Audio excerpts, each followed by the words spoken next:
राम राम जी मेरे दोस्तों। जय रामराज आह्वान मिशन। आओ फिर से चलते हैं रामराज की यात्रा पर और आज चर्चा करते हैं रामराज के गीत के अगले भाग की। छोटा सा गीत गाते हैं और फिर इसकी व्याख्या करते हैं।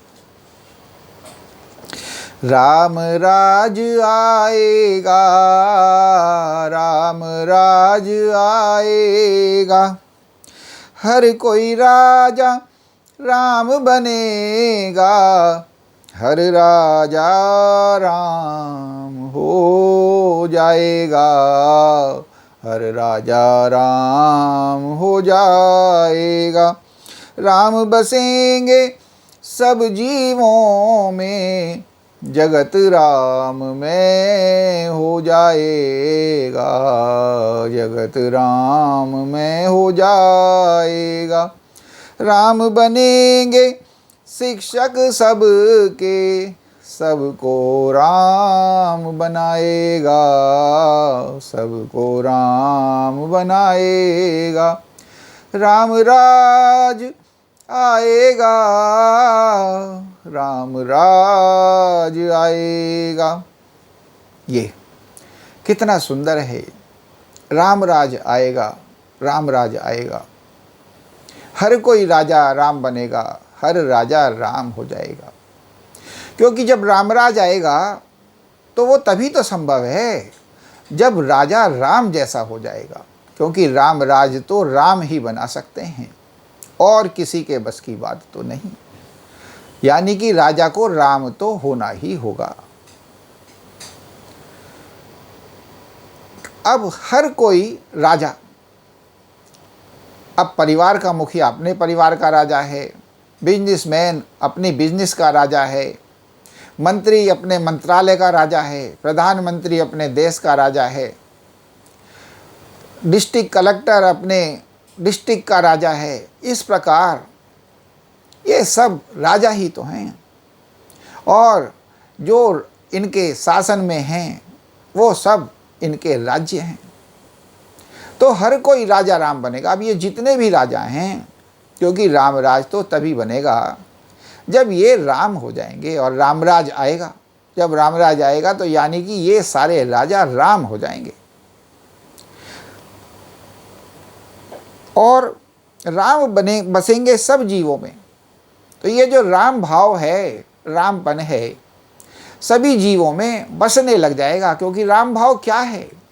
प्रेम, सौहार्दता, समदृष्टि, बड़प्पन, संतोष, ये सभी जीवों में बसने लग जाएगा। राम बसने लग जाएंगे, जगत राम में हो जाएगा। और ये जो सारा जगत है, ये जो सारी दुनिया है, राम में होने लग जाएगी। राम बसने लग जाएंगे तो सारा जो जगत है, सारा ही जगत राम में हो जाएगा। राम बनेंगे शिक्षक सबके, सबको राम बनाएगा। अब कहते हैं, रामचरितमानस में भी कहा गया है और जगहों पर भी कहा गया है कि राम को वो ही जान पाता है जिस पर राम की कृपा हो जाती है। क्योंकि राम इतने गहरे हैं, वो किसी की जल्दी से समझ में नहीं आ पाते हैं। और जिस पर श्री राम जी की कृपा हो जाती है तभी वो समझ में आते हैं। क्योंकि श्री राम स्वयं ही स्वयं को समझा सकते हैं और जो उनको समझ जाता है वो स्वयं ही राम हो जाता है। क्यों? क्योंकि हर कोई अपनी नज़र में बेस्ट, सर्वोत्तम करना चाहता है और जब राम समझाते हैं तो उसे पता चल जाता है कि सर्वोत्तम क्या है, सबसे अच्छा क्या है, सबसे प्यारा क्या है। और फिर जब वो जान जाता है तो फिर हर कोई वही करना चाहता है, वही होना चाहता है, वही बनना चाहता है।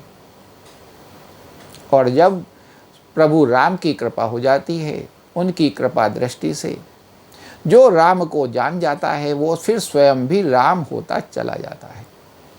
यही तरीका है राम की संगत, राम की शिक्षा। जब आप राम को पढ़ते रहते हैं, राम का चिंतन मनन करते रहते हैं, राम को सोचते समझते रहते हैं, तो राम की कृपा से आप उन्हें समझने भी लग जाते हैं।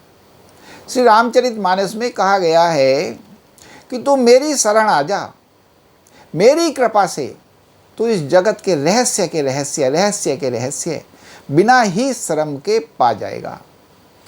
क्योंकि उससे क्या होता है कि प्रभु श्री राम आपके मन को खोल देते हैं।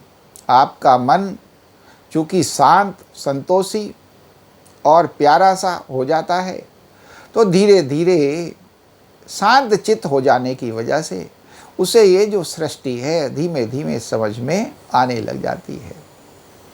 तो जब रामराज आएगा तो ये सब हो जाएगा और रामराज आएगा ही आएगा। क्यों?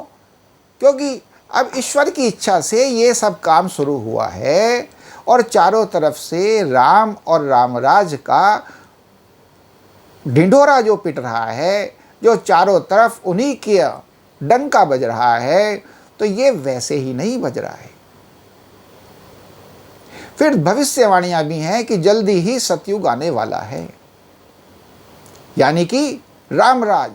और रामराज और भी सुंदर स्थिति है। कहते हैं कि जो देवता लोग हैं वो भी अपने स्वर्ग लोक को छोड़कर रामराज में जन्म लेना चाहते थे, क्योंकि रामराज की जो स्थिति थी इतनी सुंदर थी। वहाँ इंसान समदृष्टि भक्ति पूर्ण हो जाता था और सभी मोक्ष के अधिकारी हो जाते थे। ऐसा वहाँ का प्रारब्ध हो जाता है। तो मेरी यही कृपा है, मेरी यही इच्छा है, मेरी यही प्रार्थना है कि आओ सब मिलकर जल्दी से धरती पर रामराज बनाएं, राम का सुख लेवें और रामराज का सुख लेवें और अपने जीवन को आनंद से भर लेवें और समदृष्टि हो जावें। बोलो श्री रामराज की जय। जय रामराज आवाहन मिशन। और कमेंट में इस रामराज पे वीडियो पसंद आए तो ज़्यादा से ज़्यादा चर्चा करें और इस चर्चा से ही ये जगत राममय हो जाएगा। और इन वीडियो को लाइक शेयर ज़्यादा से ज़्यादा करें और चैनल को सब्सक्राइब भी करें, ताकि ये जो भाव हैं जन जन के मन तक पहुँचें, लोग शीघ्र अति शीघ्र इससे जुड़ें और लक्ष्य को प्राप्त करें। जय श्री राम।